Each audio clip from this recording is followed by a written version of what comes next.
Il est comédien, chanteur, mais aussi directeur artistique de son festival intitulé Les Millésimes de Tonnerre, qui va se dérouler les 2 prochains week-ends. Bonjour Norbert Wilson. Bonjour à vous. Bienvenue chez nous. On va parler dans quelques minutes de votre bébé, qui se déroule donc, je disais, dans Lyon, festival de musique classique, 7 concerts sur les 2 week-ends à venir. Mais au préalable, on s'est amusé quand même, Lambert, à taper votre nom dans les archives de la télé. Et très vite, sort avec le mot-clé festival, une archive.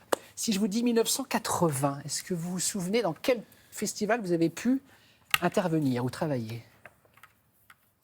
Non. Avignon ou non. Ça s'appelle le festival Foire Saint-Germain. On est en 80. Ah, c'est ma première pièce à Paris, effectivement. Exactement. C'est le Chevalier d'Olmedo, de Lope de Vega, d'après une adaptation d'Albert Camus. On a retrouvé ce document. Ah, c'est drôle. Vous acceptez de revoir ces Avec archives. plaisir, ça ma curiosité. Oui. Regardez, Lambert.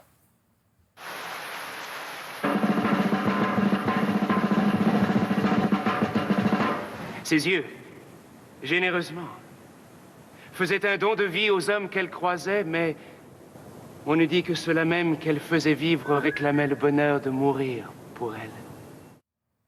Je parlais vraiment beaucoup comme ça, parce que j'imitais beaucoup Gérard Philippe. J'aimais la Botterée au Perché. Et c'est drôle, parce que franchement... Vous n'aviez pas peur du tout? Ah non, ça, j'ai jamais vu. Mais je savais même pas que ça avait été filmé. En fait... Oui, c'est un festival. Je crois que ça continue d'ailleurs à exister sur la place Saint-Sulpice.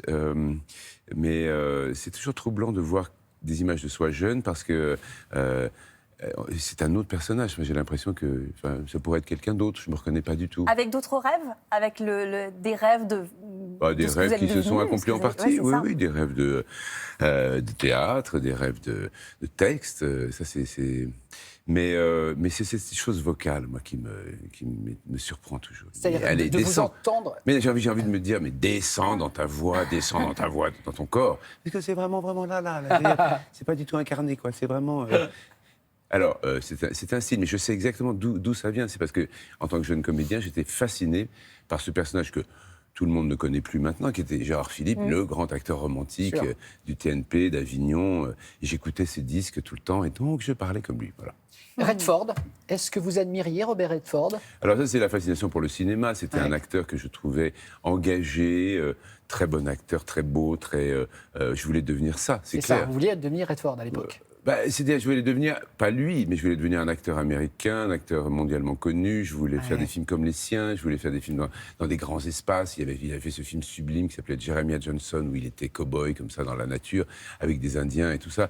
Et puis, surtout, j'aimais beaucoup son côté engagé politiquement. Et il a été créé, en parlant de festival, il a créé un festival de cinéma qui est énorme aux États-Unis pour les films indépendants. Oui, le festival de Sundance, des films de Sundance.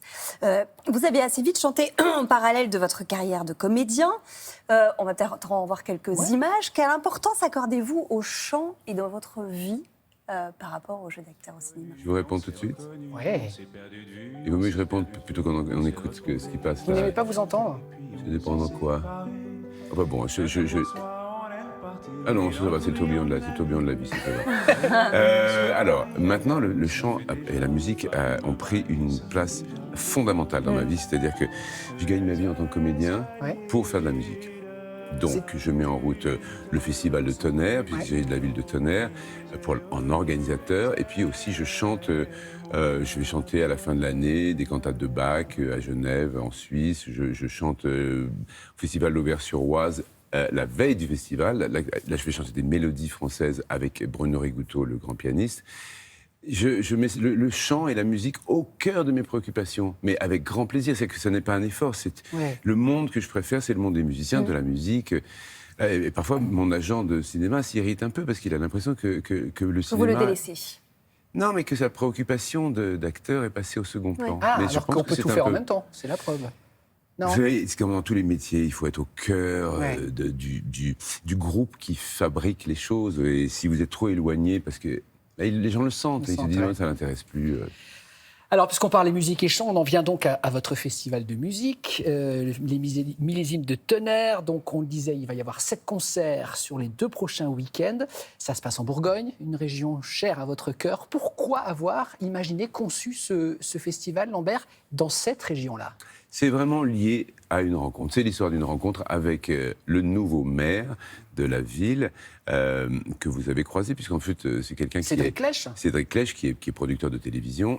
J'ai fait récemment avec lui, d'ailleurs, La Dictée, dont il s'occupe. Et en fait... il arrive avec un projet complètement différent. C'est une ville que je connaissais depuis 17 ans. J'ai une maison à 8 km de là, dans la campagne. Et en fait, je la trouvais triste, abandonnée, il ne se passait rien. Je l'évitais, cette ville. Et puis, il est arrivé et il a initié ce désir, en ce qui me concerne, de rassembler mes amis musiciens et de proposer une première version, un concert, puis une deuxième édition, et là maintenant, troisième édition. Il a grandi, ce festival, c'est ça? Oui, parce qu'on a augmenté le nombre de concerts, et puis là, on a une distribution fantastique, de très bons musiciens. Vous faites vous avez le choix de la programmation. Oui. Il y aura du Saint-Saëns, du Chopin, Bizet, Ravel, Offenbach. Ah ouais. Vous avez choisi des compositeurs classiques parmi les plus célèbres à interpréter. Vous souhaitiez quoi? C'est un festival grand public? En fait, avec un choix. Oui. Pardon, excusez-moi de vous interrompre. Non, mais bon, les compositeurs, c'est intéressant. Ce qui est plus intéressant, c'est qui va les interpréter. Qui sont les interprètes. Là, ce sont des jeunes talents reconnus internationalement.